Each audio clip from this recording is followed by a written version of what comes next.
কিরে, শুনলাম নাকি সায়েন্স নিয়েছিস? হ্যাঁ কাকু, সায়েন্স নিয়ে ভর্তি হয়েছি। কি হবি, ডাক্তার না ইঞ্জিনিয়ার? কাকু না, একটু অন্য কিছু ভাবছি। আরে বাজে বকা ছাড়, ডাক্তার অথবা ইঞ্জিনিয়ার, এটাই তো আমরা যারা মাধ্যমিকের পর সায়েন্স নিয়ে পড়ি বা প্রত্যেকেই যারা মাধ্যমিকের পর পড়াশুনো করতে চায় তাদের সবাইকে বুঝিয়ে দেওয়া হয় আসলে ভালো কেরিয়ার অপশান মানে ডাক্তার নতুবা ইঞ্জিনিয়ার। তুমি সায়েন্স নিয়ে পড়ো, ডাক্তার নতুবা ইঞ্জিনিয়ার হও। তুমি আর্টস নিয়ে পড়বে, তোমার লাইফ গেল। আর কমার্স, তা তো আরও গেল। তো আমরা ব্যক্তিগতভাবে সায়েন্স এবং ডাক্তার, ইঞ্জিনিয়ার আর গুটি কত কেরিয়ার অপশানের বাইরে ভাবতেই পারি না, বিশেষত আজকের সময়। এবং তার জন্য আমরা প্রত্যেকে ইঁদুর দৌড়ের প্রতিযোগিতায় নেমে পড়েছি যে একেবারে আমাদেরকে সায়েন্স নিতে হবে। প্রথমত আমরা বাংলা লিটারেচার নিয়ে যতই ভালো পড়াশুনো করি না, আমাদেরকে সায়েন্সই নিতে হবে এবং আসলেই আমাদেরকে ডাক্তার নতুবা ইঞ্জিনিয়ার হতে হবে। এই স্রোতের অনুকূলের বাইরে আমরা ভাবতে পারি না। তো আজকে আমাদের যারা গেস্ট, আজকে আমাদের এই পডকাস্টে যারা আছেন, তারা আসলেই বিকল্পের সন্ধান দিতে চলেছে। তারা সন্ধান দিতে চলেছে শুধুমাত্র ডাক্তার বা ইঞ্জিনিয়ার নয়, শুধুমাত্র স্রোতের অনুকূলে নয়, স্রোতের প্রতিকূলে চলেও আজকের সময়ে অনেক বেটার কিছু করা যায় এবং এটা সম্ভব। আমরা ইঁদুর দৌড়ের প্রতিযোগিতা থেকে একটু বাইরে বেরিয়ে ভাবতে পারি। তো আজকে আমাদের অনুষ্ঠানের অতিথি বুধাদিত্য ঘোষ এবং আজকে আমাদের অনুষ্ঠানের অতিথি আব্দুল হাই। তো আমি প্রথমেই যেটা আপনাদেরকে বলবো, যেটা আপনাদের সাথে প্রথম আলাপ এবং প্রথম কথা, সেটা হচ্ছে যে আপনারা কারা, আজকে কেন এসছেন, এই সমস্তটা একটা ছোট্ট ইন্ট্রোডাকশন আপনারা আমাদের ছাত্রছাত্রীদের উদ্দেশ্যে রাখুন। ধন্যবাদ, আপনি যথেষ্ট একদম একটু গুছিয়ে বসি। তো আমার নাম বুধাদিত্য ঘোষ, আপনি বললেনই। তো আমি পড়াশোনা করেছি যাদবপুর ইউনিভার্সিটি থেকে, ইলেকট্রিক্যাল ইঞ্জিনিয়ারিং। একদম। তো তারপর মাস্টার্সও ওখান থেকেই করেছি। তো এখন আপাতত একটু চাকরি করছি। তো আমার বন্ধু আব্দুল, ওর সাথে আমার আলাপ ইঞ্জিনিয়ারিং কলেজে পড়ার সময়। একদম। আমি যাদবপুরে পড়তাম, ও সায়েন্স কলেজে পড়তো। তো সেই সময় থেকে আমাদের আলাপ, এবং আমরা তারপরে যেহেতু দুজনেই গ্রাম থেকে আসি, ঠিক আছে, শহরের কালচারের মধ্যে দুজনেই খানিকটা বেমানানি ছিলাম। একদম। ভালো ইংরেজি বলতে পারতাম না, ঠিক আছে, was not a street mart যেটাকে বলে। তো সেখান থেকে আমাদের মধ্যে বন্ধুত্বটা ভালো করে গড়ে ওঠে, ঠিক আছে। দিয়ে তারপর আমরা দেখি যে শহরের ছেলেরা কত কি জানে, ঠিক আছে, একেবারে। তো আমরা যখন পড়তাম আমরা কিছু জানতামই না, যা মাথায় কথায় যা পড়েছি তাই জেনেছি। তো সেখান থেকে আরও বন্ধুত্বটা গভীর হয়, যে সব কিছু যখন মিলে, মানে কথাবার্তা যখন মিল খায়, হ্যাঁ, মেন্টাল অ্যাডজাস্টমেন্টের জায়গা। তো সেখান থেকে এরপর আমরা ভাবি যে তাহলে যে এইগুলো, এই যে তথ্যগুলো, সেগুলো যদি গ্রামের ছেলেদের মধ্যে বা আমাদের বন্ধু, যে আমাদের যে সার্কেলটা ছিল, যেটা আমরা পেছনে ছেড়ে এসেছি, তো সেই সার্কেলের মধ্যে যদি যায়, তাহলে আমাদের বিশেষত প্রান্তিক ছেলে মেয়েদের মধ্যে, তো সেটা যদি যায় তাহলে কতটা ভালো হতে পারে। একেবারে। ঠিক আছে। তো সেই থেকে আমাদের মধ্যে কেরিয়ার নিয়ে একটা আলোচনা হতো, এবং সেইটা নিয়ে প্রায় বলতে পারেন 10 বছরের কথোপকথনের পরে আমরা সিদ্ধান্ত নিলাম যে চলো একটা বই লেখা যাক। আচ্ছা, ঠিক আছে। তাহলে আজকে এখানে এই অনুষ্ঠানে বইয়ের সূত্র ধরে, বইয়ের সূত্র ধরে দেখা যাক ছাত্রদের কতটা উপকার হয়। আচ্ছা, তো শুরুতেই আমরা বইটা দেখে নিই, কেরিয়ার দিশা হাল ছেড়ো না বন্ধু। তো যে দুটো মানুষ আমার সামনে বসে আছে, তারা ব্যক্তিগতভাবে ইঞ্জিনিয়ার, মানে ইঞ্জিনিয়ারিং জায়গা থেকে উঠে এসছে বা ইঞ্জিনিয়ার পড়েছে, কিন্তু তারা এই শুরুতেই আমি যেটা বললাম, যেটা খুব হাস্যকর, যে তারাই বিকল্পের সন্ধান দিচ্ছে। মানে আসলে ডাক্তার এবং ইঞ্জিনিয়ার ছাড়া কি হওয়া যায় সেটার সন্ধান দিচ্ছে দুজন ইঞ্জিনিয়ার। হ্যাঁ, তো স্বাভাবিকভাবে এটার কি কারণ, মানে এটা কেন? না, বলতে গেলে এর একটা অদ্ভুত ব্যাপার আছে যে তুমি ইঞ্জিনিয়ারিং পড়েছো তো এইসব করছো কেন। হ্যাঁ, একটা ব্যাপার আছে, কেউ ইঞ্জিনিয়ারিং পড়ে অন্য কেরিয়ারে গেল, কিন্তু গল্পটা হচ্ছে যে ইঞ্জিনিয়ারিং পড়লেই যে অন্য কেরিয়ারে যাওয়া যাবে না, তো কোনো ব্যাপার নেই। আচ্ছা, ঠিক আছে। তো আমরা সন্ধান দিচ্ছি, কারণ যতক্ষণ না তুমি সেইটা ফিল করছো যে যে ব্যাপারটা তুমি পছন্দ অতটা ঠিক করোনি, ঠিক আছে, বা হয়তো আরও কিছু ছিল যেটা আরও কিছু তুমি করতে পারতে, ঠিক আছে, তোমার কাছে জানা ছিল না, তো সেইটা যখন তুমি জানছো, তুমি ভাবছো যে মেবি আমার জানা থাকলে আমি এটা করতাম না। আচ্ছা, মানে এটা কি আপনাদের ক্ষেত্রেও প্রযোজ্য যে আপনারাও বেসিক্যালি ইঞ্জিনিয়ার হয়েছেন এটা না জানার জন্যই স্রোতের অনুকূলে, না হলে অন্য কিছু করতেন? না, আমার বরাবর ফিজিক্স ভালো লাগতো। আচ্ছা, ঠিক আছে, তো চেয়েছিলাম ফিজিক্স রিলেটেড কিছু ফিল্ডে থাকতে। তো আমি ইঞ্জিনিয়ারিং দিয়েছিলাম, তো আমার মানে মোটামুটি পড়াশোনায় খুব একটা খারাপ ছিলাম না, তো মোটামুটি র্যাঙ্ক করে পেয়েও গেছিলাম যাদবপুরে। তো সেজন্য আমার কিছু ভাবতে হয়নি। যদি হয়তো জয়েন্টটা ক্র্যাক করতে না পারতাম সেই সময়, তাহলে হয়তো কোনো কিছু ভাবতাম, বাট সবকিছুই মানে সেইভাবে হয়ে গেছে, তো আমার তখন আর ভাবিনি। পরে যখন পরিস্থিতি এলো, আমার একটা ডিজিজ হয়েছিল সেকেন্ড ইয়ারে যখন পড়ি, তো তখন এরকম একটা সিচুয়েশন এসেছিল যে ভেবেছিলাম যে আমাকে হয়তো ছেড়ে দিতে হবে ইঞ্জিনিয়ারিং। ঠিক আছে, আমার একটা ফিজিক্যাল ডিজিজ হয়েছিল, তো যাতে আমার কোর সেক্টরে কাজ করাটা খুব ডিফিকাল্ট হয়ে গেছিল আমার পক্ষে। তো তখন আরও বেশি করে I started exploring other careers, ঠিক আছে, যেখান থেকে কিভাবে বাঁচা যায় মেবি। একদম। But then thanks to medical science মোটামুটি মানে এখানে যেটা বলা যে নিজের বেকারত্ব ঘোচাতে গিয়ে অন্যের বেকারত্বকে কিভাবে ঘোচানো যায় সেটা খুঁজে নেওয়া। সেইখান থেকে যে যেগুলো ভাবলাম যে যেগুলো তো শুধু বাঁচার রাস্তা ছাড়াও এগুলো কারো স্বপ্নও হতে পারে। একেবারেই, একদমই তাই। তো আপনি এই বইটা, আপনারা দুজন মিলে এই বইটা লিখেছেন, বইটা সম্পাদনা করেছেন এবং আপনারা নিজেরাই বইটা পাবলিশ করেছেন কোনো পাবলিশার্স হাউস ছাড়া। তো আমি যেটা বলতে চাইছি সেটা যে আজকের সময় মানে এই মুহূর্তে বর্তমানে আমরা যে বসে আছি, এখন কি আপনারা কোন ফিল্ডে আছেন? মানে পুরোপুরি ইঞ্জিনিয়ারিং ফিল্ডেই আছেন নাকি ইঞ্জিনিয়ারিং ফিল্ড ছাড়া আপনারা নিজেরাও আদার্স কেরিয়ার অপশনগুলো এক্সপ্লোর করছেন? বলতে গেলে আমি যেহেতু যা রুজি রুটি আমার, ঠিক আচ্ছা, তো আমাকে লোকে বলবে, এটা বলে ফেক ইঞ্জিনিয়ার। ঠিক আছে, আচ্ছা, ইলেকট্রিক্যাল পড়ে কেউ যদি আইটিতে চাকরি করে ফেক ইঞ্জিনিয়ার। মানে ইলেকট্রিক্যাল পড়ে, হ্যাঁ আমি এখন আইটি সেক্টরে, আচ্ছা, তো ডেটা অ্যানালিস্ট হিসেবে কাজ করছি।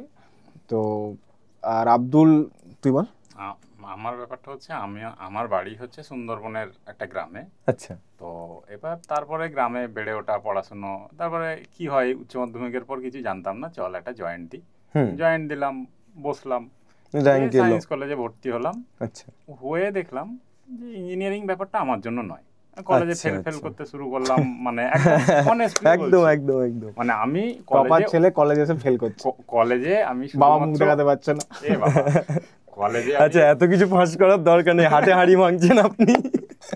যাই হোক, তো মানে কলেজে অঙ্ক, লেখক তো যাই হোক বইটা পড়বে লোকজন, আর এইসব শুনলে পড়বে না, না তাতে বেশি করে পড়বে। আচ্ছা, মানে পড়া উচিত, মানে ধরুন কেউ তো কেউ আইআইটি পেয়ে গেছে, ভাই দেখো পড়ো। না, আমরা সবাই সফলতার গল্প শোনাতে স্বাচ্ছন্দ্য বোধ করি, ব্যর্থতার গল্পটাও শোনানো দরকার। আমি তো বলতাম যে আমি যখন ইঞ্জিনিয়ারিং কলেজে পড়তাম, আমার তো মনে হতো যারা সাপ্লি খায় সাজেশন তাদের কাছ থেকে নাও।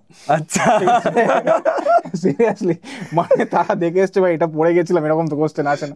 অডিয়েন্স কিন্তু একটা দাবি করছে, বলছে যে বুধাদিত্য আর আমিনুল স্যারের ভিড়ে আব্দুল স্যারের কথা শুনতে পাচ্ছে না, আব্দুল স্যারের ওদের দাবি মানতে হবে। আব্দুল স্যার বলুন। তো তারপরে কি হলো, অনেকগুলো সাপ্লি খেলাম, খেয়ে ইঞ্জিনিয়ারিং এ বেসিক্যালি ইন্টারেস্ট হারিয়ে গেল, মানে খেয়ে পেট ভরে গেছে অনেকগুলো সাপ্লি, কলেজ থেকে বিদায় হয়ে গেলাম। তারপরে আর ডিগ্রিটা কমপ্লিট করা হয়নি। আচ্ছা, ঠিক আছে, এবার তারপরে ব্যবসা শুরু করি আমি বুধাদিত্য দুজন মিলেই। আমাদের জৈব কৃষি পণ্যের ব্যবসা ছিল, সেটা খুব সাকসেসফুল ব্যবসা আমরা করেছি, মোটামুটি ভালোই ব্যবসা করেছি। তারপরে লকডাউন এলো, আস্তে আস্তে ব্যবসাটা ডুবলো। তারপরে আমরা আমি তারপর টিউশনটা পড়াতে শুরু করি। এখন বাচ্চাদেরকে অঙ্ক শেখাই, মানে একদম বলতে গেলে বাংলায় পাতি টিউশন মাস্টার, বুঝলে, এর বাইরে কিছু না।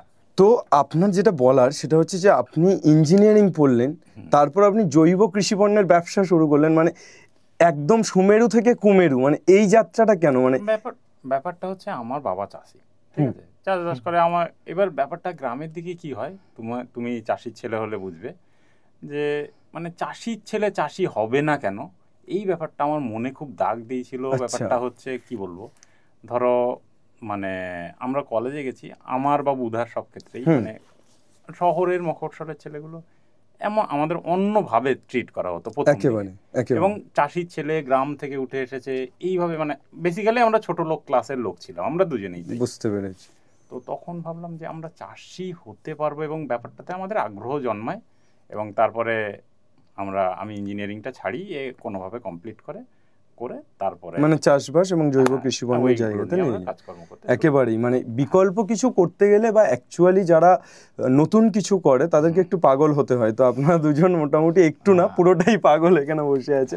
তো খুব ভালো লাগছে আমার যে এই মানে কথাগুলো যখন শুনছি যে একজন ইঞ্জিনিয়ারও যে চাষি হতে চায়, এই ব্যাপারটা আমার মনে হয় এটা সবাইকে খুব ভালোভাবে বলা উচিত। মানে আমরা এখন সেন্টিমেন্টাল ইস্যু যে প্রত্যেকটি ছাত্রছাত্রী যারা একটু ভালো পড়াশুনো করে তাদের জীবনের লক্ষ্য বলতে তারা হয় ইঞ্জিনিয়ার, নয় ডাক্তার, নয় গবেষক, নয় টিচার, মানে তারা এই রেঞ্জে ভাবে। কিন্তু কেউ এটা ভাবে না যে আসলে আমি তো চাষবাস করে, আমার বাবার চাষবাস থেকে বড় হয়েছে, আমি ভালো চাষি হব, আমি খুব উন্নত প্রযুক্তিতে চাষ করব। মানে এই ভাবনাটা চলে যাচ্ছে, এবং এই ভাবনাটা চলে যাচ্ছে বলেই বোধহয় ভারত এত পিছিয়ে যাচ্ছে। অন্যান্য কান্ট্রি এই দিক থেকে এগিয়ে যাচ্ছে, যে এই ভাবনাটা তাদের ক্ষেত্রে এই ভাবনাটা আলাদা। আর এখানে অ্যাকচুয়ালি সোসাইটিরও কিছু ইম্প্যাক্ট আছে, যে সোসাইটি দেখার দৃষ্টিভঙ্গি, যে দুটো মানুষকে, যে আপনি মানে এই যে আপনি বলছেন ইঞ্জিনিয়ার এবং জৈব কৃষি পণ্যের ব্যবসা করতেন, কার পডকাস্ট দেখছি, মানে এই যে ব্যাপারটা কি দেখছি, মানে ভুলভাল অনেকেই আছে কি, মানে এ দেখে লাভ নেই, বন্ধ করো এসব। তো এই জায়গাটাকে আমার মনে হয় যে এই সাইকোলজিটা আমাদের মধ্যে বিল্ড করা উচিত, সোসাইটির মধ্যে বিল্ড করা উচিত। তো নেক্সট যে টপিকে যাই সেটা হচ্ছে আপনাদের সম্পর্কে তো একটুখানি বলি। হ্যাঁ বলুন। তো আমাদের একটা ছোট উদাহরণ, ঠিক আছে, মানে কৃষি বিজ্ঞানীরা তো কাজ করেন, কৃষি বিজ্ঞানীরা কাজ করেন, আধুনিক টেকনোলজি আপনি বলেন কৃষিতে আসে। তো এইগুলো নিয়ে মানুষ যখন পড়াশোনা করে না, মানে ধরুন এগুলো নিয়ে মানুষের সাম্যক জ্ঞান নেই, অল্প স্বল্প জ্ঞান নেই বা কিছু নেই। আমাদের গ্রামে কীভাবে সার বা কীটনাশক বিক্রি হয়, দোকানদারের কাছে কেউ একটা বেশি কমিশন দেয়, ও বলে দেয় ভাই এটা হেভি চলবে, চলে যাও, আবার গেল, একদম মাটি টেস্টিং করে না, কিছু করে না। আমাদের গ্রামের একটা উদাহরণ, আমাদের গ্রামের একজন হচ্ছে বায়োলজি পাস করে তিনি পড়াতেন স্কুলে। তো তার ওই বিঘে 5-4 জমি ছিল। তো উনি আগে ভাগে দিতেন, তাহলে হলো যে না আমি নিজেই চাষ করবো। লোক হয়তো তুই কোনোদিন চাষ করিসনি, তাকে বলা তাকে তার লোকেরা বলেছিল তুই কোনোদিন চাষ করিসনি, তুই কী করবি, হ্যাঁ ঠিক আছে। But at the end of this সেই ইয়ারে দেখা গেল যে ওর ফলন বাকিদের প্রায় ডাবল। আচ্ছা আচ্ছা, মানে অ্যাকচুয়ালি মানুষ ভাবে যে মূর্খ মানে সে চাষি, শিক্ষিত মানুষ হচ্ছে চাষি হতে পারে, এটা মানুষ ভাবে না। মানে সবচেয়ে দুঃখজনক যে ব্যাপারটা, আমাদের এডুকেশন সিস্টেমে স্কুল কলেজে বা সব জায়গাতেই দেখছি কিছু না করলে চাষি হবি, রাখাল হবি। বুঝতে পেরেছি। এবার আমি যে বাচ্চাদের টিউশন পড়াই, একদম মানে ছোট স্কেলে, খুব বেশি মানে নেই, তো তাদেরকে আমার বাচ্চাদের সবাই জানে যে আমার মাস্টার রাখাল, মানে মাস্টার রাখাল এই ব্যাপারটা সবাই জানে এবং বলেও। হ্যাঁ, আমি 2-4টা ফেসবুকে ছবিও দেখেছিলাম যে আপনি ভ্যানে করে সবজি বিক্রি করছেন কোচবিহারের কোথাও একটা।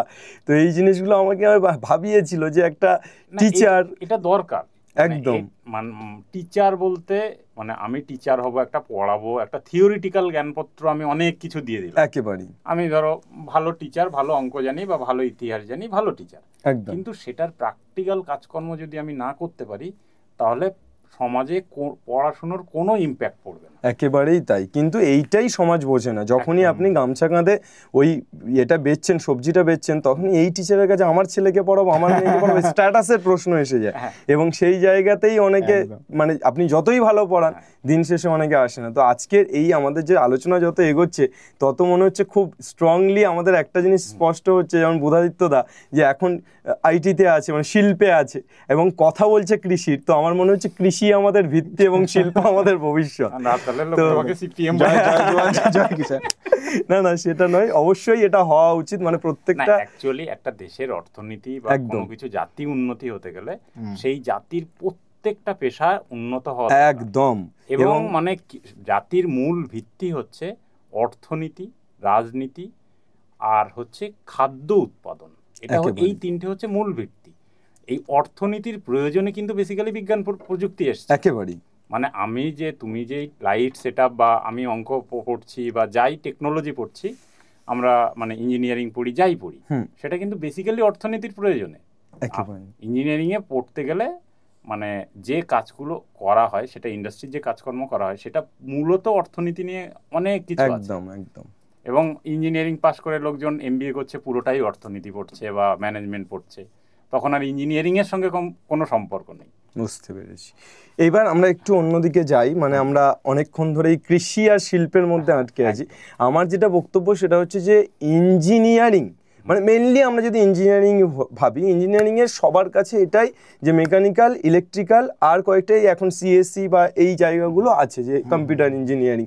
এর বাইরে কি ইঞ্জিনিয়ারিংয়ে আর কিছু আছে? মানে এর বাইরে আর কি কি আছে ইঞ্জিনিয়ারিং নিয়ে, আর কি পড়া যেতে পারে?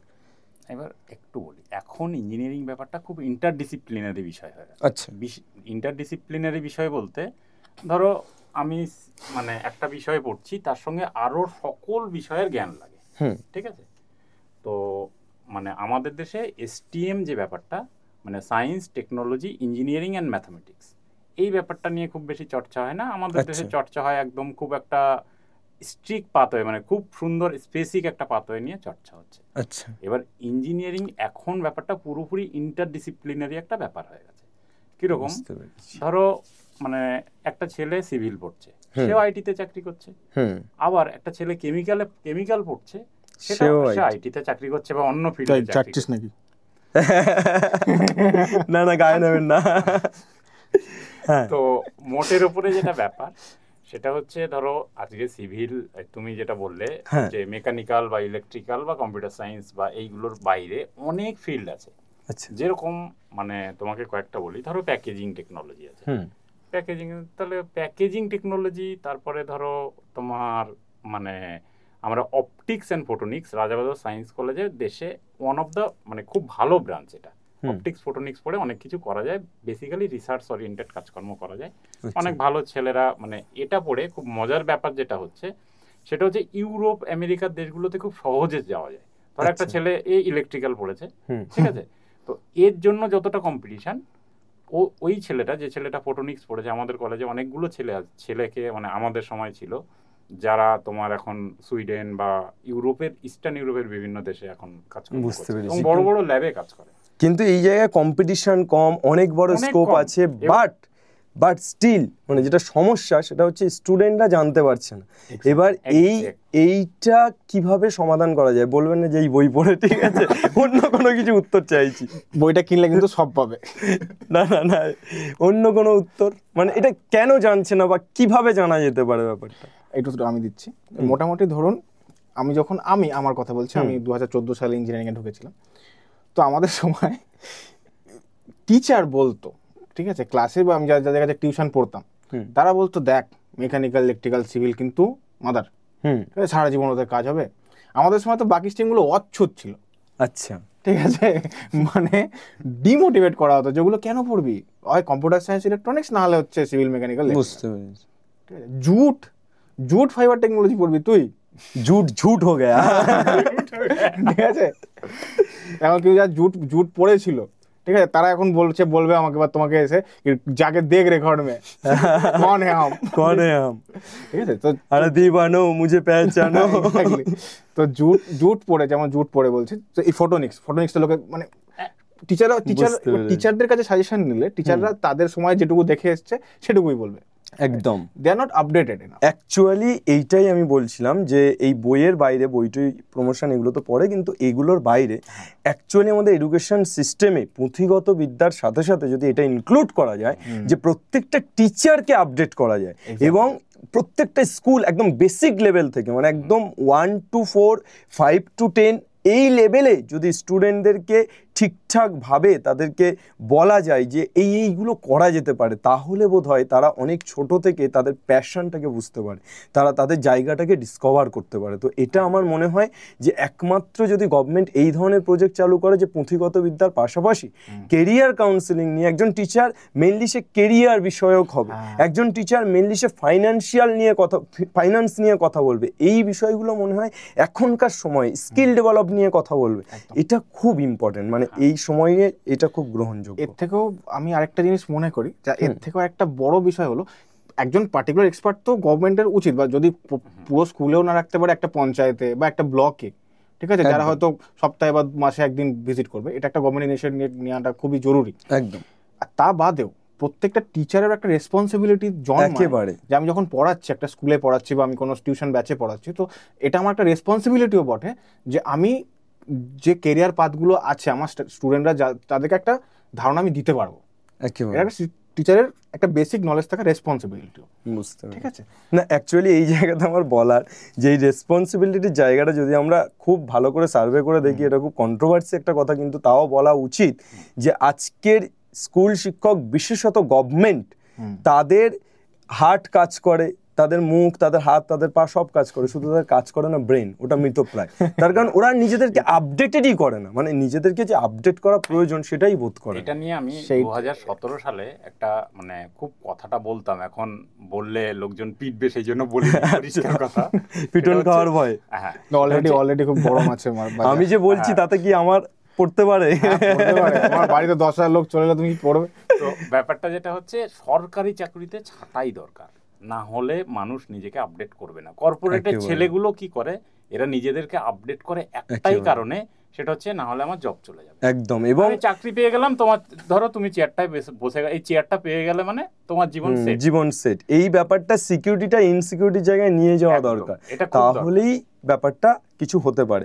আজকে আমেরিকা বা অন্যান্য বড় ধরনের দেশ দেখলে সেখানে প্রাইভেটাইজেশনকে তারা এত গুরুত্ব দিচ্ছে, এবং মানে একেবারেই মানে শিক্ষক বা যারা আছে সোসাইটিতে যারা বিলং করছে তারাও এটাকে ভালোভাবে দেখছে। কিন্তু আজকে আমাদের সোসাইটিতে চাকরি, মানে এই চাকরির জন্য যে মারপিট লড়াই করে মরে যাব, কিন্তু অন্যদিকে মুখ ঘোরাবোই না। এই যে আমরা এখানে বসে আছি, আমরা একটা অল্টারনেটিভ সিস্টেম নিয়ে কথা বলছি, এই ব্যাপারটা নিয়ে কথা বলার মানুষ খুব কম আজকের এই সোসাইটি। একদম, সেটা হচ্ছে অল্টারনেটিভ কেরিয়ার অপশানগুলো অনেক শান্তির। আমার ধরো আমি একটা চাকরি পেলাম বা কিছু একটা পেলাম পড়াশুনো করে, আমার পোস্টিং হচ্ছে কোথায়, বাঁকুড়ার একটা প্রত্যন্ত গ্রামে একেবারেই। এবার সেখানে গিয়ে আমি বেতন পাচ্ছি 30,000 40,000, ঘর ভাড়া, খাওয়া খরচ সব মিলিয়ে দেখাচ্ছে, শুধু স্ট্যাটাস মেনটেন করতে করতে জীবন কেটে যায়। একদম। আমার ছাগল আছে বাড়িতে, আমি পাতি রাখা। একদম একদম, দারুণ দারুণ দারুণ। তো আমার ছাগলগুলো সেখান থেকে আমি যে আয় করি মোটামুটি আমার চলে যায়, টিউশন পড়াই, এটা প্রথম দিকে ওটা একটা গভর্নমেন্ট সার্ভিসম্যানের সমান ব্যাপারটা হয়ে যায়। তো এবার তারপরে কি হলো, টিউশন পড়ানোটা ভালো লেগে গেছে, এখন পড়াচ্ছি, কিন্তু আমার মূল কাজ হচ্ছে চাষবাস, এইসব লেখালেখি, এইসব নিয়ে কাজকর্ম।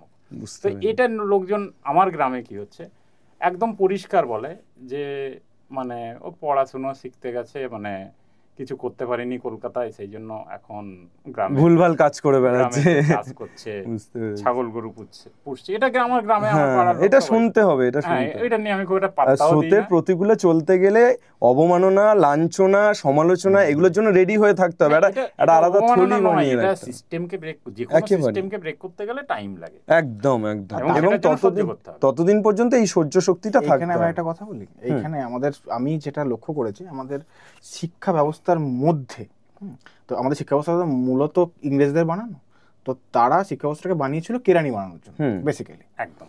তো এখানে মুক্ত চিন্তাকে দাবানো হয় একেবারে। মানে ধরুন আজকে একটা ছাত্র যদি ধরুন ক্লাসে টিচার পড়াচ্ছে, মানে এটা আমাদের সময় হয়েছিল, মানে বলতে যে একটা স্টুডেন্ট বলেছিল যে আমি টিউশন পড়তে যে এইটা আমি কেন শিখছি, একদম বলে পরীক্ষা নাম্বার পাবি না। আমি যদি আজকে টিচারকে কোশ্চেন করি যে আমি ইতিহাসে এই যে বাবর কি করেছিল বা আকবর কি করেছিল বা ইংরেজরা কি করেছিল, আমি কেন পড়ছি, টিচার বলবে কেন পড়ছি, আবার কি পড়। হ্যাঁ, পড়াতে হচ্ছে কিন্তু পরীক্ষা পাস করার জন্য, কিন্তু এগুলো যে গভর্নমেন্ট পলিসি মেকিং এর জন্য বিশালভাবে জরুরি ইতিহাসটা জানা, একেবারে সেইভাবে কোনকে পড়ানো হয়। বা একটা ছেলে যদি জিজ্ঞেস করে যে আমি যোগ বিয়োগ স্যার কেন শিখছি, একদম সেটার মৌলিক মানে জায়গাটা কি, যে কি মানে এই কেন প্রশ্নগুলোকে ছাত্রদের যখন এই কেনগুলোকে অ্যাটেন্ড করা হবে, না পারলে টিচারদের বলতে হবে যে আমি জানি না, আমি জেনে বলবো। ঠিক আছে, একদম। যে মানে একটা টার্ম কোটেশন আছে যে তুমি মানে যে সে সঠিক জানে যে সব থেকে বেশি জানি না বলে। একেবারে একদম। ঠিক আছে, মানে সে তার জ্ঞান অনেক বেশি, কারণ সে জানে যে সে বলতে পারে যে ওপেনলি যে আমি এটা জানি না, জেনে বলবো। কিন্তু এই ঔদ্ধত্যটা যে না জানি না কেন বলবো, বহুজনের মধ্যে আছে। আচ্ছা, নেক্সট যেটা বলা, সে ডাক্তার, ইঞ্জিনিয়ার, গবেষক, টিচার, এগুলোর বাইরে বেরিয়ে আমরা তো কিছুই ভাবি না বা কিছুই ভাবতে অভ্যস্ত নই। আমরা জানি যে এইগুলোই সিকিউর লাইফ, এগুলোই করতে হবে আমাদের জীবনে। এর মধ্যে আপনারা দুজন বসে আছেন, মানে এমন 5টা কেরিয়ার অপশন বলুন যেগুলো ইন ফিউচার বা এই মুহূর্তের জন্য অত্যন্ত আবশ্যক এবং খুব ব্রাইট ফিউচার ওয়েট করছে, এগুলো ছাড়া মানে ডাক্তার, ইঞ্জিনিয়ার এগুলোকে সরিয়ে রেখে। এরকম অনেক কেরিয়ার অপশন আছে, ধরো অফবিট কেরিয়ার অপশন, বিশেষত যে কেরিয়ারগুলো অফবিট অপশনগুলো আছে, ডাক্তার ইঞ্জিনিয়ারের বাইরে অনেক কেরিয়ার অপশন আছে। আমি তোমাকে কয়েকটা বলি, সবগুলো তো এখানে বলা সম্ভব নয়। একেবারে বাকিগুলো আমাদের বইতে দেখে নিও, বাকিগুলো বইতে আসছে মাঝখানে বলো না। তো ব্যাপারটা হচ্ছে মানে তোমার ধরো পলিসি সায়েন্স, হ্যাঁ ঠিক আছে, বা পলিসি রিসার্চ বলে, যারা দেশের পলিসি বানান। আচ্ছা, ব্যাপারটা আইএএস অফিসার, লোক সবাই আইএএস অফিসার হতে চায়। আইএএস বা অ্যাডমিনিস্ট্রেটিভ অফিসাররা কি করেন, পলিসির ইমপ্লিমেন্ট করেন কিন্তু একদম। পলিসি বানান যারা, তারা কি করে পলিসি আমি একটা দেশের বানাবো, দেশের এডুকেশন পলিসি কি হবে না হবে, এই ব্যাপারগুলো একেবারে। নিয়ে কেউ কাজকর্ম করতে চায় না। এটা খুব জরুরি। একটা ভালো দেশের মানে সোশিও ইকোনমিক যে সিস্টেম, সেইটা যদি স্ট্রাকচারাল ওয়েতে হতে হয়, তাহলে সেই দেশের মানে Policy ভালো making টা ছেলে মেয়েগুলো, একেবারে। যেটাকে আমরা বলি, সেটা হচ্ছে অর্থনীতি, পলিসি সায়েন্স বা এই ব্যাপারগুলোতে আসা উচিত। কিন্তু পলিসি আচ্ছা। রিসার্চ নিয়ে কোনো কাজকর্ম হয় না, আচ্ছা, একদম হয় না। এটা একটা দারুণ একটা অপশন। আরেকটা বলি, সেটা হচ্ছে ধরো ক্লাইমেট চেঞ্জ। আজকে ক্লাইমেট চেঞ্জ নিয়ে আমাদের দেশে সাস্টেনেবিলিটির একটা ইউনিভার্সিটি হচ্ছে, সারা দুনিয়া জানে, শুধু জানি না আমি আর তুমি। এটাই সমস্যা, কারণ আমরা তো ছাগল চড়াই। দিল্লিতে একটা ইউনিভার্সিটি আছে, টেরি ইউনিভার্সিটি বলে। তো আরেকটা ইউনিভার্সিটি আছে টাটা সোশ্যাল সায়েন্স বলে, সেটা আচ্ছা। মুম্বাই আছে। আচ্ছা, এখানে মানে একদম পরিষ্কার এলিট ক্লাস লোকজন, মানে কলকাতার খুব এলিট ক্লাস লোকজন বা দিল্লি বোম্বে যেগুলোকে আমরা এলিট বলি, তাদের ছেলেমেয়েরা আমি দেখেছি, অনেক কটা ছেলেকে পড়িয়েছি, এরকম ছেলে কয়েকটা পড়িয়েছি, তাদের কারো স্বপ্ন নেই ডাক্তার ইঞ্জিনিয়ার হওয়ার। আচ্ছা, তাদের ম্যাক্সিমাম এই সব ফিল্ডে যাওয়ার ইচ্ছে। আচ্ছা। অথচ আমার কাছে যারা পড়তে আসছে জয়েন্টের জন্য, জানেই না। একটা ছেলে মানে একটা ভালো স্কুল অফ ইকোনমিক্সে চান্স পেয়েছে। তো মাদ্রাস স্কুল অফ ইকোনমিক্স বলে একটা স্কুল, মানে ইকোনমিক্সের কলেজ আছে, খুব ভালো কলেজ, মানে দিল্লি ডিএসসির পরে হচ্ছে এমএসসি। তো সেখানে চান্স পেলো, ওর বাবা বললো ইকোনমিক্স অনার্স পড়বে। আচ্ছা, তো তারপরে এমনি এবছর আবার জয়েন্টে চলে গেল। মানে এইটা হচ্ছে ব্যাপার।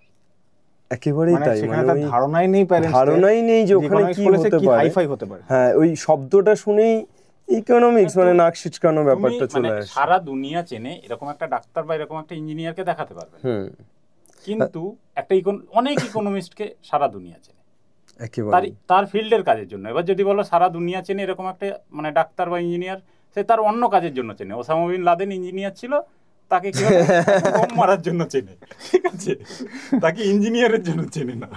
আর মানে ঠিক আছে, মোটামুটি একটা অ্যাভারেজ পাওয়া গেল। এবার আমি যা বুঝতে পারছি যে আব্দুলদা মানে যে জ্ঞান নিয়ে এখানে বসে আছে, তাতে আব্দুলদাকে পাঁচটা ক্যামেরা ফোবিয়া আছে ভাই আমার, এমনি না, কিন্তু তুমি পাঁচটা না, আমার স্টিল মানে আমার বিশ্বাস যে তুমি 500টা এমন কেরিয়ার অপশন এখনই দিয়ে দেবে, এবং সেটা হয়তো এই বইয়ের মধ্যেও আছে, আমরা সেটা ডিসকাশন করছি পরে। কিন্তু তার আগে যেটা বলার সেটা হচ্ছে নেক্সট কোশ্চেনটা বোধাদিত্যর আগেই, যে আমাদের সোসাইটিতে একটা মানে আমি শুরুতেই যেটা বলছিলাম যে এমন একটা মিথ যে সায়েন্স নিয়ে না পড়লে আসলেই তার জীবন বৃথা, সে কিচ্ছু করতে পারবে না। হয়তো ছেলেটা বা মেয়েটা লিটারেচারে খুব ভালো, কিন্তু তাকে লিটারেচার নিয়ে পড়তে দিল না, ফোর্সফুলি তাকে সায়েন্সে ঠেলে দিল। এই জায়গাটাকে তুমি কিভাবে দেখো, বা তোমার কি মনে হয় যে আসলে আর্টস এবং এই লিটারেচার বা এই সাবজেক্টগুলোর ডিম্যান্ড কি আছে, বা এগুলো নিয়ে কিছু করা যেতে পারে, আসলে আমরা জানি না, নাকি সত্যিই ডিম্যান্ড নেই? এইখানটায় আমি একটু ইতিহাসকে আনবো, ঠিক আছে, মানে নট ইতিহাস, তুমি ইতিহাস ভূগোল ইতিহাস খুশি আনো একদম, ঠিক আছে। মানুষের ইতিহাস মানে যে আমরা যে এখন পুরাণ বা এগুলো পড়ি, ঠিক আছে, যে বিভিন্ন যে প্রাচীনকালের যে লোককথাগুলো, সেইগুলো তো মিথ।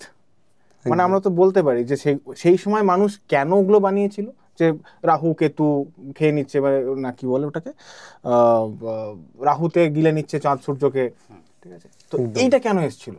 কারণ মানুষ জানতো না একেবারে। তো আমি যখন বলবো যে একটা মিথ বা একটা ধারণা, একটা সামাজিক ধারণা, সেইটার একটা মিথ সৃষ্টি হওয়ার প্রধান কারণ হয় জ্ঞানের অভাব, ভয় এবং জ্ঞানের অভাব, ঠিক আছে। তো তুমি যখন সেইটা সম্পর্কে সলিড এভিডেন্স পেতে শুরু করবে একেবারে, তখন আস্তে আস্তে মিথটা যায়। ইউটিউবে একটা সুন্দর চ্যানেল আছে মিথবাস্টার বলে, মিথবাস্টার বলে একটা প্রোগ্রামস হয়। তো সেইখানে যে বিভিন্ন ধারণাগুলো থাকে, ওরা সেগুলোকে টেস্ট করে। তুমি কি ওদের স্পন্সরশিপ নিয়েছো? না, আমি ওদের ফলো করি, আমার খুব ভালো লাগে ভিডিওগুলো। সে খুব রিস্ক নিয়ে, তাহলে সবাই কিন্তু স্বার্থের জন্য কাজ করে না, অনেকে ভালোবাসার জন্য কাজ করে। তুমি উদাহরণ। তো আই গেস ইউকে চ্যানেল ওটা, আচ্ছা, দিয়ে তো সুতরাং তারা মিথবাস্টারে কি করে এটাই বলছি, মানে তারা যতক্ষণ না সেটাকে এক্সিকিউট করছে, বলছে এটা মানে তারা এক্সিকিউট করে দেখছে এটা ঠিক না। এই যে আমি বললাম যে যখন থেকে ছোট থেকে যে আমাদের যে কিন্তু কেন পড়বো না, কেন পড়বো, বা এটা কেন শিখছি, এইগুলো এই পেরেন্টসদের, বাবা মায়েদের সময় তো অ্যাপ্লিকেবল হয়েছে না। একেবারে। তাদেরকেও বোঝানো হয়েছে যে তুমি জেনে কি করবে, পড়ানো হচ্ছে পড়ো, সিলেবাস আছে পড়ো। এবং তারাও সেই এটা থেকে বেরোতে পারেনি, সবাই একটা স্কোয়ার বক্স হয়ে গেছে, যে ট্রায়াঙ্গেল হতে চেয়েছিল তাকে একদম একদম, মানে যে ট্রায়াঙ্গেল বা যে বৃত্ত হতে চেয়েছিল তাকে আর সবাই স্কয়ার। তাহলে আপনি যেটা বলতে চাইছেন সেটা হচ্ছে আর্টস নিয়ে পড়েও এমন অনেক অপশন আছে যেগুলো ক্লিক করা যায় বা স্টুডেন্টরা যেতে পারে, তাই তো? একদমই তাই। মানে তুমি যদি ভাবো যে আর্টস একটা মানে হিস্টোরিক্যালি যদি আমরা দেখি একদম যে যে ছাড়া যে মানব সভ্যতার যে দর্শনগুলো, যে চিন্তা ভাবনাগুলো, সেইগুলোই তো আস্তে আস্তে স্টোর করা হতো, মানে সেগুলো একটা বিশাল বিশাল লাইব্রেরি বানিয়ে সেগুলো একটা ইম্পর্টেন্স ছিল। একদম। তো যে শাখাটা মানুষের জীবনের সেই আদিকাল থেকে ডেভেলপড হয়ে আসছে, তারকে যদি আমি বলি তার সামাজিক কোনো গুরুত্ব নেই, এটা তো মানে সোনার পাথর বাটির মতো। একেবারেই। তো এর তো গুরুত্ব আছেই, ঠিক আছে, কিন্তু মুশকিলটা হচ্ছে আমরা ঠিক জানি না যে আর্টস পড়লে আমি কি কি করতে পারি, এবং হয়তো ইমপ্লিমেন্টেশনটা ঠিকঠাক হয় না। হ্যাঁ, মানে ইমপ্লিমেন্টেশন ঠিকঠাক হয় না, তো তাকে তো ডিমোটিভেট যদি করা হয় একেবারে, মানে তোমার এক্সপ্লোর করার ইচ্ছাটাই চলে যাবে, একদম যদি ডিমোটিভেট করা একদম, মানে যদি তুচ্ছতাচ্ছিল্য ভাবা হয়। মানে আজ যদি কেউ ছেলে বলে আমি বাংলা নিয়ে পড়বো, তার বাবা মা যদি তার বাবা কি জানে যে তার মস্কোতে বাংলা নিয়ে সে পড়তে পারে এবং সে রাশিয়াতে ইন্ডিয়ান ডিপ্লোমেট হতে পারে? ঠিক আছে, সব জায়গায় বাংলায় কথাবার্তা হয়। এখন যেমন সিবিএসসি বা আইসিএসসি বোর্ডের ছেলে মেয়েদের যারা গার্জেন, বাংলা আবার ভাষা নাকি, মানে এই ব্যাপারটা আসলে ভবানী প্রসাদ মজুমদার বোধহয় একটা কবিতাও আছে। তো এই জায়গাটা থেকে বেরোতে হবে আমাদের, অ্যাকচুয়ালি দেখার দৃষ্টিভঙ্গিটা পাল্টাতে হবে। এক্স্যাক্টলি। তো এবার এআই এসে যে জিনিসটা হয়েছে যে এআই তো ল্যাঙ্গুয়েজ শিখছে। আচ্ছা। তো এআই এর যে পলিসিগুলো, ঠিক আছে, বা এআই কি ধরনের রিপ্লাই দেবে তাকে জাজ করা, ঠিক আছে, তারপর তাকে শেখানো, তাকে ট্রেন করা, তাকে সেই ল্যাঙ্গুয়েজ নিয়ে ট্রেন করা, এগুলো তো আমাদের প্রচুর ল্যাঙ্গুয়েজের ছেলেরা লাগে, ঠিক আছে। তো এসব বাদ দিলে এআই এর সাথেও যে ল্যাঙ্গুয়েজের কানেকশন বা আর্টস এর কানেকশন আছে, এটা মানুষ ভাবতেই পারে না। মানে এআই, টেকনোলজি, সায়েন্স, মানে এই রকেট সায়েন্স, এই ব্যাপারটা থাকে। এটা বেসিক্যালি হচ্ছে টেকনোলজির ফিলোসফি। আমাদেরকে যেটা পড়ানো হয় যে এআইটা একটা টেকনোলজি, এআই এর যখন তৈরি হয়েছিল সেটা হচ্ছে একটা ফিলোসফি থেকে তৈরি হয়েছিল যে একটা মেশিনের ব্রেন যদি, মানে মেশিনের যদি ব্রেন থাকতো, একদম, ঠিক আছে, সেইটা নিয়ে কাজ করা হয়েছিল। আচ্ছা, সেটা সেই জন্য এআই কে বলা হয় আর্টিফিশিয়াল ইন্টেলিজেন্স। আচ্ছা আচ্ছা, ঠিক আছে। আমরা অনেকক্ষণ ধরে অনেক রকমের আলোচনা করলাম। তো এই বইটাই নিয়ে তো আজকে বিশেষত আমাদের বসা, বা এই বইটা থেকে স্টুডেন্টরা অনেক বেশি সন্ধান পেতে চলেছে। তো আমি একদম সরাসরি এই বইটা থেকেই কিছু প্রশ্ন বা এই বইয়ের যে যে জায়গাগুলো আছে সেগুলো একটু এক্সপ্লোর করি, দেখি যে কি কি আছে এখানে। আচ্ছা, আপনারা মেইনলি এই বইটাতে যে যে জায়গাগুলো এক্সপ্লোর করেছেন আমি একটু বলি।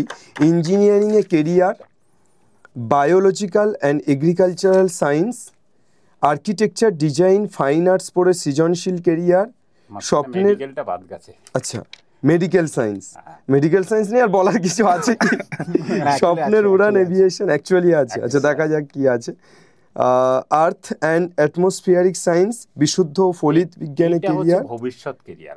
আচ্ছা, আর্থ অ্যান্ড অ্যাটমসফিয়ারিক সায়েন্স। আইন সংক্রান্ত কেরিয়ার, আর্টসে উজ্জ্বল ভবিষ্যৎ, খেলাধুলা সংক্রান্ত career, journalism, mass communication, cinema সংক্রান্ত কেরিয়ার, কমার্স, ম্যানেজমেন্ট সংক্রান্ত কেরিয়ার, ম্যানেজমেন্টে স্বপ্নের উড়ান, ম্যানেজমেন্টের অন্যান্য কোর্স, প্রতিরক্ষা, দেশ সেবায়, কিছু আকর্ষণীয় কেরিয়ারমুখী কোর্স, বিদেশে পড়তে যেতে চাইলে এটা আমার কাছে মানে স্টুডেন্টদের কাছে অনেক বেশি ডিমান্ডেবল যে বিদেশ যাব। তো একেবারেই মোটামুটি একটা ধারণা দেওয়া হয়েছে। উচ্চশিক্ষার খরচ খরচা আর বিজ্ঞান অলিম্পিয়াড, এই বিষয়গুলো নিয়েই আপনারা মোটামুটি পুরো বইটা লিখেছেন। তো আমি এক একটা টপিক থেকে যদি খুঁজি, আচ্ছা দেখা যাক। আগে আমরা যেটা বলতে চাইছি একটুখানি বলি। একদম একদম। তো বইটা নিয়ে কথা বলার আগে তো একটা জিনিস বলতে চাই আর কি, মানে আমাদের বইটা যখন লিখছিলাম, তো বইটা লেখার সময় যে কি ফিলোসফিটা যেটা কাজ করেছে, তো আমরা চাইছি না যে একটা স্টুডেন্টকে স্পুন ফিট করতে। আচ্ছা, যে মানে আমরা সোসাইটি হতে চাইছি না যে তুমি, আমরা বলছি অফবিট কেরিয়ার, তুমি অফবিটেই যাও। আচ্ছা, এইটা আমাদের উদ্দেশ্য না যে তা কোথায় কি ফর্ম বেরোচ্ছে, এখানে তুমি ফিল আপ করো, এখানে ভর্তি হও, এখানে ভর্তি হও, এটা আমাদের উদ্দেশ্য না। আমাদের উদ্দেশ্য হচ্ছে এই বইটার মাধ্যমে স্টুডেন্টের মনের মধ্যে জিজ্ঞাসা তৈরি করা। আচ্ছা, তাহলে আমি এটা নিয়ে কি করতে পারি, তাহলে বাহ অনেকগুলো তো পেলাম, আমি এবার দেখি যে আরো কিভাবে আরো কোথায় কোথায় এক্সপ্লোর করা যায়। একদম ঠিক আছে। আমাদের সাবজেক্ট সম্বন্ধে বা তার যে কোথায় কিভাবে পড়ানো যায় এগুলো নিয়ে এমনভাবে লেখা আছে যে আমরা এটা বলছি না যে তুমি ইতিহাস পড়লে এইগুলো তুমি যাবে, বরং আমি ওই সাবজেক্টগুলো লিস্ট করেছি এবং তাতে লিখেছি যে এইটা পড়তে গেলে এইগুলো থেকে পড়া যায়। আচ্ছা, তো আমাদের পাথটা এরকম না গিয়ে উদ্দেশ্য থেকে এখানে। বুঝতে পেরেছি ব্যাপারটা। মানে ব্যক্তিগতভাবে আমার যেটা মনে হচ্ছে সেটা হচ্ছে যে কেরিয়ার দিশা বা কেরিয়ার রিলেটেড বইয়ের কথা শুনলে যে কি কি পরীক্ষা হয়, সেই পরীক্ষার ডেট কবে, এগুলোই মেইনলি দেওয়া থাকে, মানে এগুলোই বোঝে। কিন্তু এই বইটা তার বাইরে, এবং প্রথাগত যে লেখা তার বাইরে এখানে কি বলছে, এখানে বলছে যে একটা ছাত্র বা একটা ছাত্রী কি কি কেরিয়ার অপশন তার হতে পারে এবং কোন কেরিয়ার অপশনে গেলে সে কি করতে পারে, তাহলে সে বুঝতে পারবে আসলে সে ইন্টারেস্টেড কিনা, তাহলেই সে তার পাথটা চুজ করতে পারবে। একেবারে অ্যাকচুয়ালি এই বইটা চয়েস তৈরির জন্য, যে এক্সপ্লোর করে চয়েস তৈরির জন্য অনেক বেশি গুরুত্বপূর্ণ। একেবারেই বুঝতে পেরেছি। তো এই যে জায়গাগুলো আছে, মানে তোমরা, আমি দেখলাম আপনারা প্রচুর প্রচুর প্রচুর জায়গা নিয়ে কথা বলেছেন, মানে যেগুলো একেবারেই ধরাছোঁয়ার বাইরে। এবং আমি বোধহয় এই টোটাল আপনাদের 70, 80, 90 অথবা 100টা অপশানের মধ্যে আমি হয়তো আরও অনেক বেশি, আমি হয়তো খুব বেশি 10টা জানি। মানে তার বাইরে যে এতগুলো অপশান আছে, এটা আমি সত্যি কথা বলতে আপনাদের বইটা পড়ে জানতে পারছি বা জানছি। তো সেই জায়গা থেকে আমি যদি দেখি যে ইঞ্জিনিয়ারিংয়ে কেরিয়ারে, আচ্ছা ইঞ্জিনিয়ারিংয়ে কেরিয়ারে আপনারা বিভিন্ন পয়েন্ট উল্লেখ করেছেন, ভূমিকা, দেশের কিছু engineering entrance, Paschimbanga joint entrance, দেশের কিছু নামী ইঞ্জিনিয়ারিং প্রতিষ্ঠান, কম ফিসের ভালো ইঞ্জিনিয়ারিং কলেজ। এটা কি কম ফিসের ভালো ইঞ্জিনিয়ারিং কলেজ? মানে একটা কম ফিস, আচ্ছা হ্যাঁ, তো কম ফিস মানে যেটাকে কম খরচায় পড়া যায়। আচ্ছা আচ্ছা, মানে ধরুন যাদবপুর ইউনিভার্সিটি যেমন হয়ে গেল, বিভিন্ন সরকারি কলেজগুলো, তারপর সাউথে কিছু কলেজ আছে। তো আমরা সেগুলো একটা লিস্ট করেছি যে কোথায় কিরকম হয়। তো আমাদের বক্তব্য যে খুব বেশি টাকা পয়সা দিয়ে পড়ার বদলে তুমি যদি কম খরচেও পড়ার সুযোগ পায়, যাতে কেউ যাদের আর্থিকভাবে দুর্বল, আর যারা বেশি টাকা পয়সা দিয়ে পড়তে চায় তাহলে তো এখানে একটা অপশন থাকা উচিত ছিল যে বেশি ফিস কিছু ভালো ইঞ্জিনিয়ারিং, তো কিছু কোনো লিমিট নেই, বিদেশেই চলে যায় 50 লাখ টাকা দিয়ে ইঞ্জিনিয়ারিং। মানে আপনি এটাকে কি সাপোর্ট করছেন না বলে লেখেননি যে বেশি ফিস মানে বিষয়টা হচ্ছে বেসরকারি ইঞ্জিনিয়ারিং কলেজ।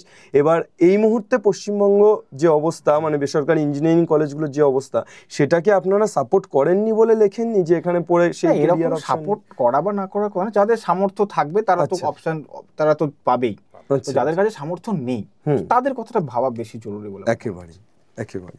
তো সেই জায়গা থেকে নেক্সট আমরা যদি আসি ইঞ্জিনিয়ারিং, এটা হয়তো ভাবলে হবে যে ইঞ্জিনিয়ারিং নিয়ে পড়তে ডিমোটিভেট করছি, বাট বলছি যে ইঞ্জিনিয়ারিং নিয়ে একটা সেকশন রেখেছি। একেবারে না, যারা ইন্টারেস্টেড তারা তো পড়বে। একদম, আমরা কাউকে কিছু ডিমোটিভেট করছি না, আমাদের উদ্দেশ্য হচ্ছে তথ্য নিয়ে তোমার কাছে তুলে দেওয়া, চয়েস তোমার। তুমি তথ্যটাকে পড়ো, তথ্যটাকে পড়ে বুঝে তোমার যেটা মনে হবে তুমি সেটাই করো। মানে অ্যাকচুয়ালি বিষয়টা যেটা হয় যে একটা মূর্খ মানুষকে যা বলবে সে সেদিকেই চলে যাবে। আমরা চাই মানুষ আগে শিক্ষিত হোক, তারপর সে তার পাথ চুজ করুক। সে কি করবে? আমরা অনেক শিক্ষিত হয়ে গেছি, মানে ডিগ্রি হয়ে গেছে, অনেক কিছু হয়ে গেছে, পুঁথিগত বিদ্যা। আমরা কেরিয়ার ব্যাপারটা আমাকে যদি জিজ্ঞাসা করা হয় আমি আলটিমেট কি হতে চাই, আমি বলতে পারবো না।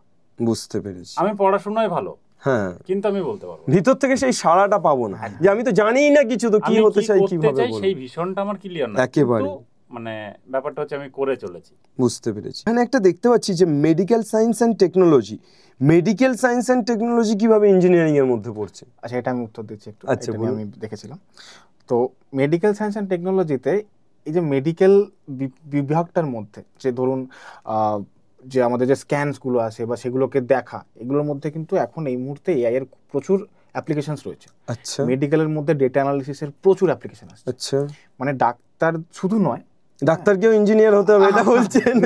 বা ইঞ্জিনিয়ারও ডাক্তার, ইঞ্জিনিয়ার কাম ডাক্তার আর ডাক্তার কাম ইঞ্জিনিয়ার। তো রিসেন্টলি আইআইটি মাদ্রাস বছর খানেক আগে, বছর দুয়েক আগে, তো আইআইটি মাদ্রাস একটা কোর্স লঞ্চ করেছে, তো যেটা ওদের একটা এক্সামের মাধ্যমে হয়। আচ্ছা, তো সেই কোর্সটা দিয়ে বিএস করা যাচ্ছে। আচ্ছা, তো আমাদের ধারণা যে এই কোর্সটা মানে এই ধরনের স্টাডি, ঠিক আছে, তো আগামী দিনে মেডিকেল সায়েন্সের রেভলিউশন আনবে। আচ্ছা আচ্ছা, মানে বিএস বেসিক্যালি একটা মেডিকেল সায়েন্সের কোর্স নাকি? হ্যাঁ, এবং সেটা করা যাচ্ছে আইআইটি থেকে। হ্যাঁ, আইআইটি মাদ্রাস, আইআইটি মাদ্রাস থেকে।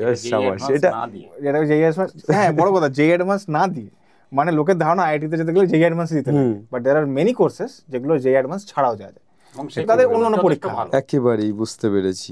নেক্সট যেটা বিষয় সেটা হচ্ছে যে নিউক্লিয়ার মেডিসিন দেখছি, তো নিউক্লিয়ার মেডিসিনের জায়গাটা কি? নিউক্লিয়ার মেডিসিন একটা ভালো দিক মেডিকেল সায়েন্সের। তো এই মুহূর্তে যেটা চলছে যে ক্যান্সার বা বিভিন্ন যে ওষুধের রিসার্চগুলো ট্র্যাডিশনাল কেমিক্যালের বদলে যে রেডিও অ্যাক্টিভ অ্যাটমস, তাদেরকে কাজে লাগিয়ে ঠিক আছে, তাদেরকে কাজে লাগিয়ে আমি যদি কোনো মেডিসিনস বানাতে পারি, আচ্ছা, ঠিক আছে, মানে একটা মডার্ন ফর্ম অফ বুঝতে পেরেছি। এটাতে কিভাবে যাওয়া যায়? এটা কি মানে নিট বা এই ধরনের না, exam এর এটা মাধ্যমে? মেডিকেল পড়ার পরে, মানে আপনি আচ্ছা। তো এমবিবিএস পড়লেন, এমবিবিএস কমপ্লিট করার পর, বা নার্সিং থেকেও যেতে পারে। আচ্ছা। তো এই নিয়ে একটা কোর্স হয়, ডিপ্লোমা কোর্স। আচ্ছা তো সেগুলোর ডিটেলসে ওখানে দেওয়া আছে আমাদের বইতে। আচ্ছা, বইতে এখানে ডিটেলসটা দেওয়া আছে। প্যারামেডিক্যাল পড়ে যাওয়া যায়, ফিজিক্স কেমিস্ট্রি অনার্স পড়ে যাওয়া যায়, বায়োলজিক্যাল সায়েন্স অনার্স, অনেক পাথওয়ে আছে। আচ্ছা আচ্ছা, বুঝতে পারছি।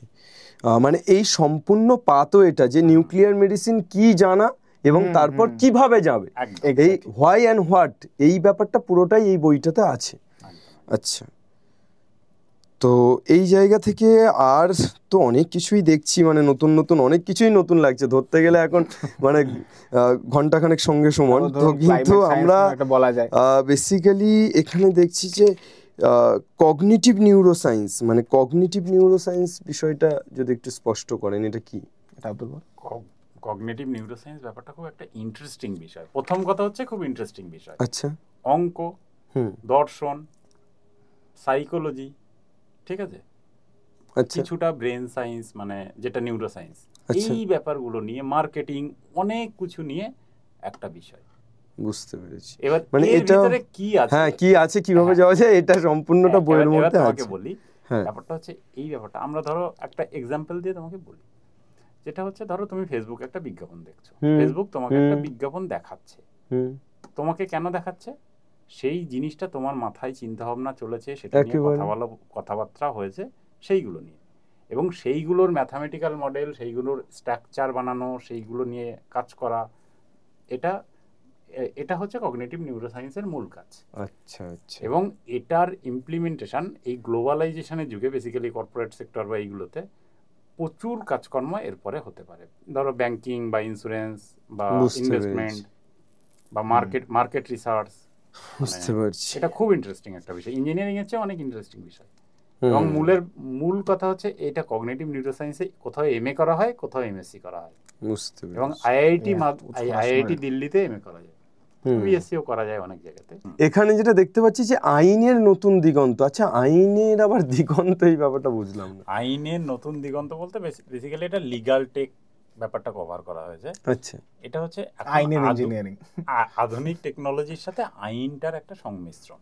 আচ্ছা, একটা উদাহরণ দিয়ে তোমাকে বলি, ধরো মানে আইনের সাথে মানে এআই আজকে মানে এরকম হতে পারে আজ থেকে 50 বছর পরে কি বলে মানে রোবট হয়তো পুলিশ, এখন আমরা বাস্তবে পুলিশ দেখছি, 50 বছর পর রোবট একটা পুলিশ দেখতে পাচ্ছি, এরকম না হওয়াটা অসম্ভব নয়। এবং এইগুলো নিয়ে কাজকর্ম, রিসার্চ, এগুলো প্রচুর সুযোগ আছে। মানে এটাই হচ্ছে তোমার, বুঝতে পেরেছি। এছাড়া আর্টসে প্রচুর অপশান, প্রচুর কেরিয়ার অপশান এখানে দেওয়া আছে।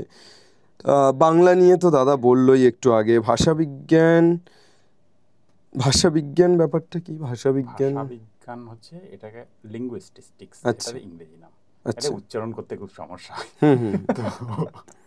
গ্রামের ছেলে আমরা, ঠিক আছে, অসুবিধা নেই। তো এবার ব্যাপারটা হচ্ছে লিঙ্গুইস্টিক্স নিয়ে আমি যখন জেনেছি, না হলে হয়তো আমি 11-12 পরে আমি এই বিষয়টা বা ইকোনমিক্স কিছু একটা পড়তাম।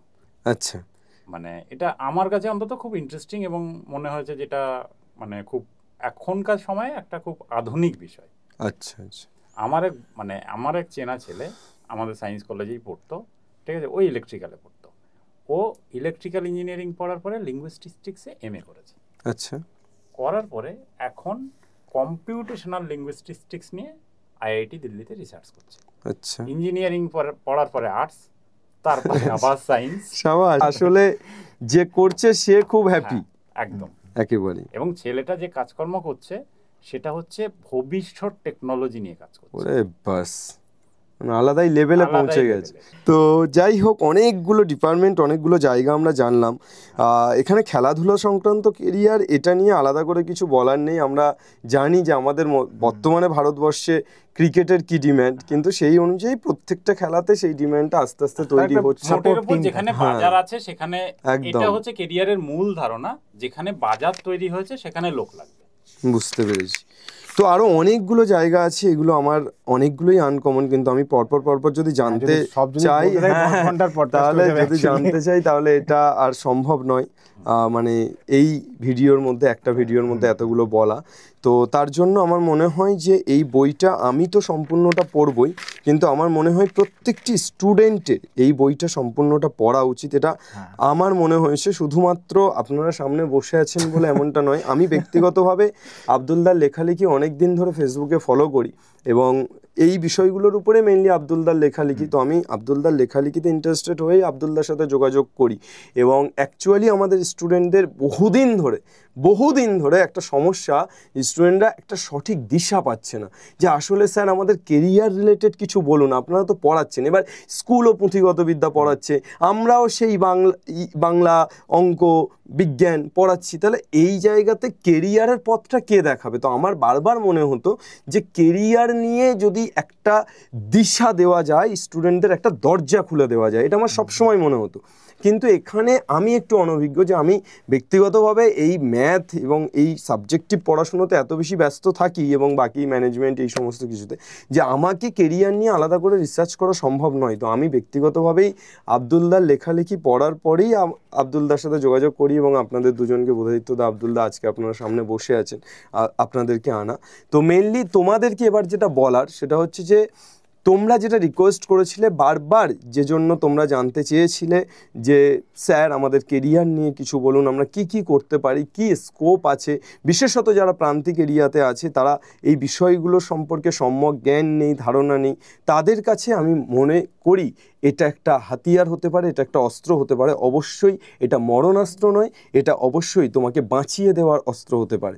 তাই সেই জায়গা থেকে আমার মনে হয় ব্যক্তিগতভাবে যে প্রত্যেকটি পাঠ্য বইয়ের পাশাপাশি ক্লাস 11-12 বা যে ক্লাসেই তুমি পড়ো, একটা এই বই বাংলার প্রত্যেকটি ঘরে আপাতত থাকা উচিত। তার কারণ এই বইটা কোনো ইনফরমেশনের বই নয়, সেটা গুগল এবং এআই থেকে পাওয়া যায়, মানে জাস্ট পরীক্ষার ইনফরমেশান, ডেট এই সংক্রান্ত নয়। এই বইটা তার থেকে অনেক বেশি ইনফরমেটিভ।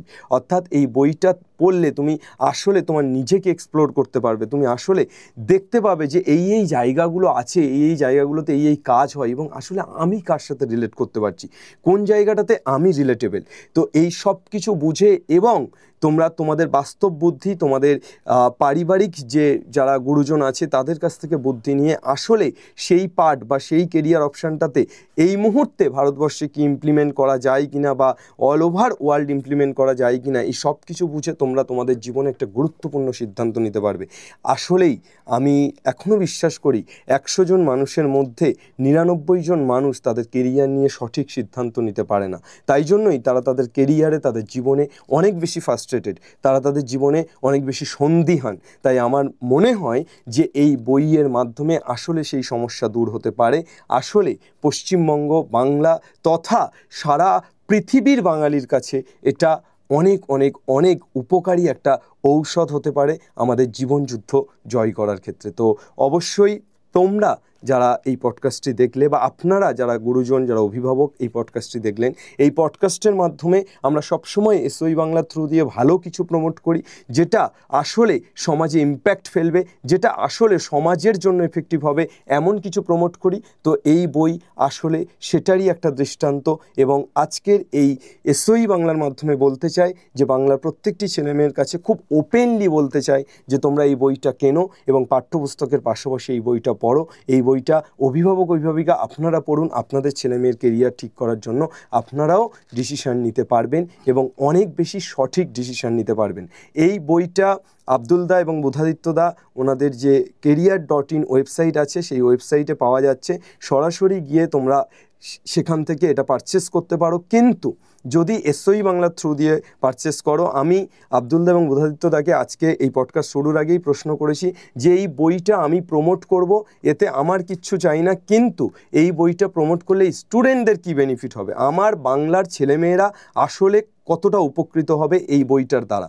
তো আব্দুলদা এবং বোধাদিত্যদাকে রিকোয়েস্ট করে আমি এই বইটাতে 20% ডিসকাউন্ট নিয়েছি তোমাদের প্রত্যেকের জন্য। অর্থাৎ তোমরা যারা এসওই বাংলার হাত ধরে এই বইটাকে পারচেস করবে তারা 20% ডিসকাউন্ট পাবে। তার জন্য তোমাদেরকে একটা কুপন কোড ব্যবহার করতে হবে, capital S, capital O, capital E, অর্থাৎ আমাদের যে নাম SOE বাংলা, সেই SOE তারপর 20 অর্থাৎ 20, তো SOE 20 কুপন কোড ব্যবহার করবে।